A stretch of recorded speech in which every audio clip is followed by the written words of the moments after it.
Halo Sobat Spensa, kembali lagi bersama dengan kami di Spensa Studio.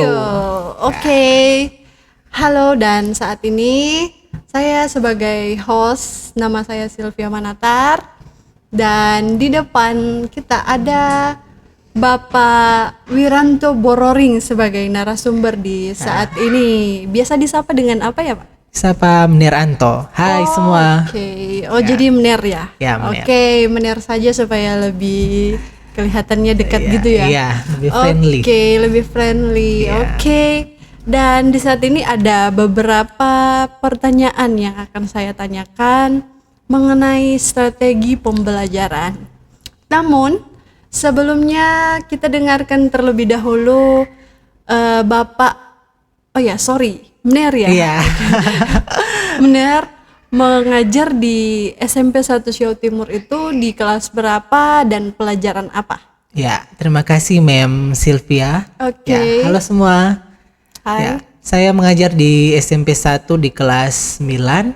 Saya mengajar guru mata pelajaran IPA. Iya. Ya. Guru mata pelajaran IPA di kelas 9 itu ada kami berdua. Oke. Ada Ibu Fani Diamanti dan bersama dengan saya. Oke. Kalau Ibu Diamanti mengajar di kelas 91 sampai 93 dan saya mengajar di kelas 94 sampai 96. Oke, Iya. banyak ya? Iya. Kelas 9, ada 9 ke 6 ya? Iya, 6 6 kelas ya. Oh wow, kalau di 91 tuh ada berapa siswa di dalamnya? Kalau 91 sampai 93 ada 32 jumlah siswa. Oke. Kalau 94 sampai 95 juga sama dengan 91 sampai 93 yaitu 32. Oke. Dan di kelas 96 karena kelas terakhir jumlah Iya. siswanya hanya 9 orang. Oh wow, Iya. hanya 9 orang Iya. ya. Oke, baik, terima kasih Mener. Dan pertanyaan pertama yang akan Oke. saya tanyakan yaitu strategi Mener dalam mempersiapkan pembelajaran di kelas 9 tentunya seperti apa? Oke, terima kasih strategi ya. Iya, Oke, seperti biasa sebagai guru Oke. tentu akan membuat perangkat pembelajaran terlebih dahulu. Iya. Ya, kalau di kurikulum Merdeka ini perangkat pembelajarannya itu dimulai dari capaian pembelajaran, Oke. kemudian turun ke tujuan pembelajaran. Iya. Tujuan pembelajaran itu dilihat dari capaian pembelajaran. Kemudian setelah itu ada alur tujuan pembelajaran. Kemudian setelah menyusun alur tujuan pembelajaran ada modul pembelajaran dan yang terakhir adalah KKTP, Oke. kriteria ketuntasan tujuan pembelajaran. Oke, Iya. baik. Tentu di dalam modul tersebut ada yang namanya LKPD, iya kan? Iya. Oke, LKPD atau lembar. Oke, lembar kerja Iya, siswa. lembar kerja siswa. Oke, baik. Dan pertanyaan kedua, setelah melakukan strategi pembelajaran dan selesainya pembelajaran di dalam kelas, apa yang akan Bapak lakukan? Oke, terima kasih, Bu. Sebelum itu saya lupa satu tadi. Oke. Kalau sebelum pembelajaran dimulai biasanya saya melakukan asesmen diagnostik. Oh, iya, Bukan iya, cuma saya benar saja sekali. lakukan tapi semua. Semua Karena guru itu ya? adalah kewajiban untuk mengetahui cara belajar dari peserta didik. Oke, sebelum memberikan materi Iya, ya? materi atau mulai pembelajaran dalam Oke, kelas. oke. Yang saya mau tanyakan kembali mengenai asesmen diagnostik ini Iya. ada 2 bagian. Iya, ada 2 Oke, bagian. bisa dijelaskan yang pertama?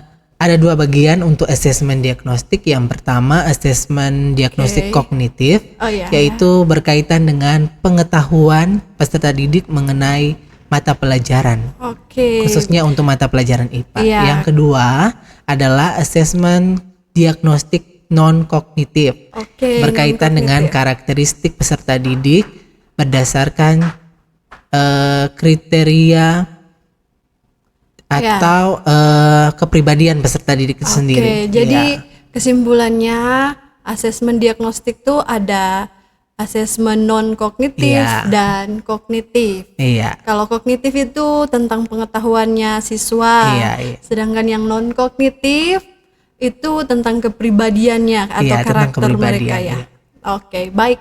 Lanjut pertanyaan yang kedua tadi setelah Oke. pembelajarannya, ya seperti apa bisa Setelah dijelaskan? pembelajaran dilakukan, Oke, saya melakukan refleksi pembelajaran. Oke, Kenapa refleksi ini harus dilakukan? Karena untuk mengetahui Iya. sejauh mana pembelajaran itu berhasil dilakukan.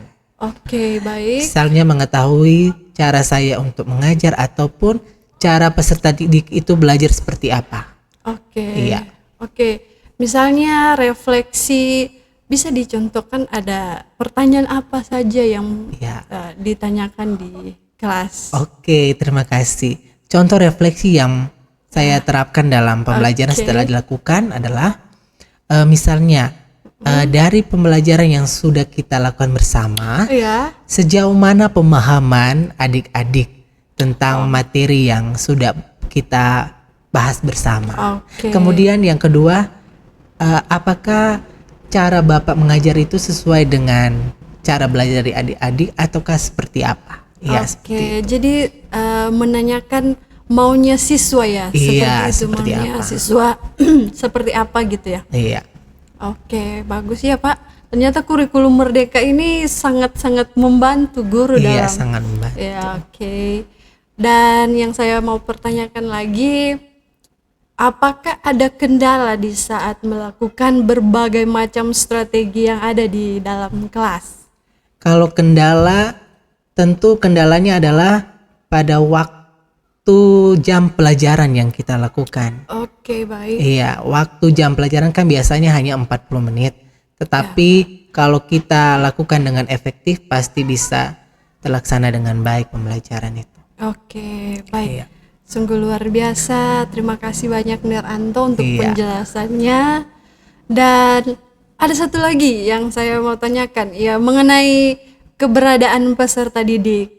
Tidak mungkin semua peserta didik yang ada di dalam bisa memahami yang seperti Nir tadi katakan. Tentu ada beberapa siswa yang mungkin masih kurang atau masih butuh yang namanya perhatian khusus atau perhatian tertentu. Ada ya seperti itu murid-murid di dalam. Oke, tentu ada seperti Ya. itu.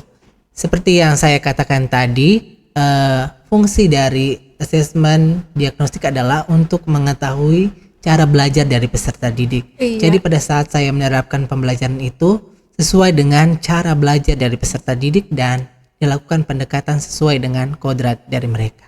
Oke, sungguh Iya. luar biasa ya. Jadi ini bukan hanya secara pengetahuan saja yang Iya. kita latih atau kita Latih. berikan, tetapi dengan karakter, membentuk karakter peserta didik ini itu yang juga Iya, harus itu diutamakan. juga harus diterapkan. Oke, baik. Terima kasih untuk jawabannya, Oke. untuk penjelasannya, dan saya sangat bersyukur untuk Iya. kehadiran dari Oke, Nir sama-sama, Anto Mem. di saat ini. Dan mungkin ada sesuatu yang mau disampaikan untuk pemirsa. Oke, mungkin saya punya pantun di sini. Oke, ya baik. Silakan. Ya, burung irian cendrawasih. Cakep. Ya, anak monyet sakit gigi. Oh, cakep. Cukup sekian, terima kasih. Jangan lupa undang saya lagi. Oh, Oke. wow, mantap. Bagus ya. Oke. Nanti kita kalau next time mungkin bisa bertemu kembali Kembali di di Spensa Studio. Bye bye. Oke.